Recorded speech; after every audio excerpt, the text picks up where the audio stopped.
আচ্ছা, জিআইটা দেখি কি বলেছে। সাতজন ব্যক্তি জে, কে, এল, এম, এনও এবং পি সাততলা বিশিষ্ট একটি ভবনে বাস করছেন, কিন্তু একই ক্রমে বাধ্যতামূলক নয়।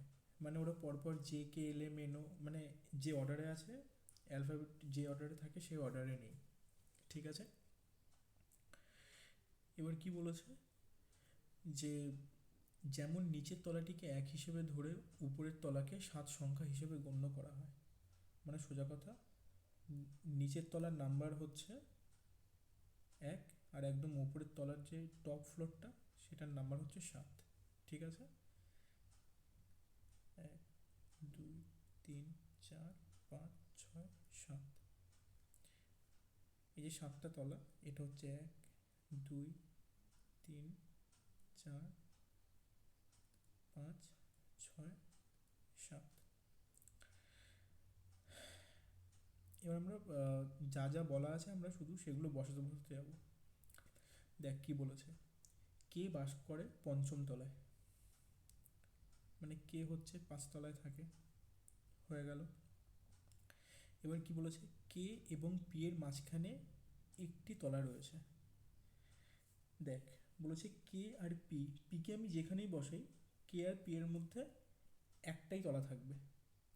আচ্ছা আমাকে বল এবার, কে যদি এখানে হয় তাহলে আমাকে পিকে কোথায় হতে হবে, হয় এখানে বা এখানে। কিন্তু আমি কনফার্ম নই এটা যে কোথায় হবে, আমার কাছে ইনফরমেশনটা ক্লিয়ার নয়।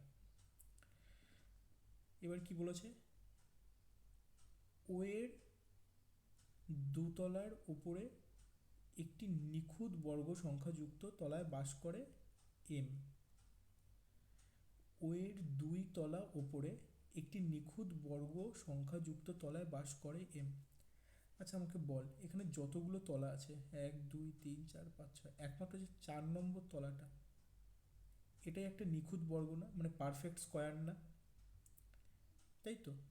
তাহলে কি বলেছে, ও এর দুতলা ওপরে, মানে ও যদি এখানে হয় তার দুতলা ওপরে, মানে এক, দুই, ঠিক তার উপরে এখানে কে থাকে, এখানে এম থাকে।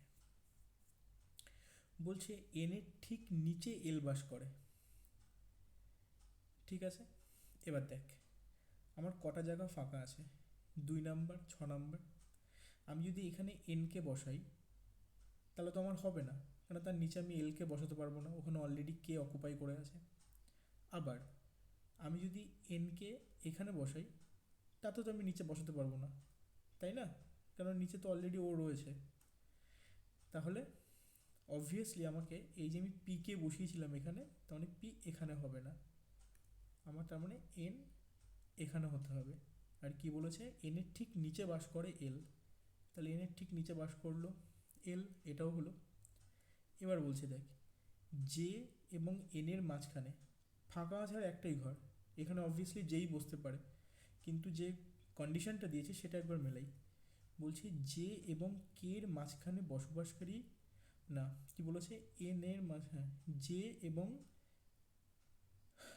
কি বলছে দাঁড়া একটু দেখিনি ভালো করে, জে এবং এন এর মাঝখানে, এটা দেখ, জে এবং এন এর মাঝখানে বসবাসকারী ব্যক্তির সংখ্যা, জে এবং কে এর মাঝখানে বসবাসকারী ব্যক্তির সংখ্যার দ্বিগুণ।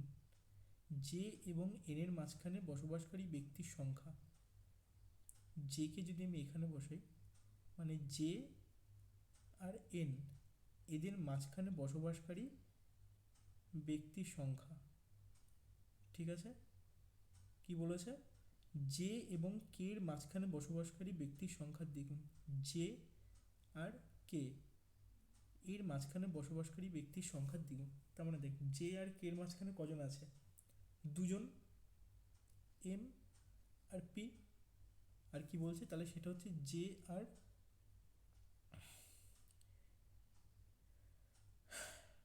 এন এর মাঝখানে যে সেটা হচ্ছে যে এই জে আর কে এর মাঝখানে যে কজন আছে, জে আর এন এর মাঝখানে ঠিক তার ডবল লোক আছে, তাই না? মানে জে আর কে এর মাঝখানে কজন আছে, দুজন। আর তাহলে জে আর এন এর মাঝখানে কজন আছে, এক, দুই, তিন, চার। তাহলে এই যে অর্ডারটা সাজানো হয়েছে এটাই হচ্ছে তোর ফাইনাল অর্ডার। তাহলে আমাকে বলেছে কি যে জে এবং এল এর মাঝখানে কতজন ব্যক্তি বাস করছে, জে আর এল এদের মাঝখানে কতজন বাস করছে, 1 2 3 জন। এবার দেখ উত্তরে 3 জন নেই, উত্তরে কী আছে 2 এর বেশি, তাহলে এটাই অ্যান্সার।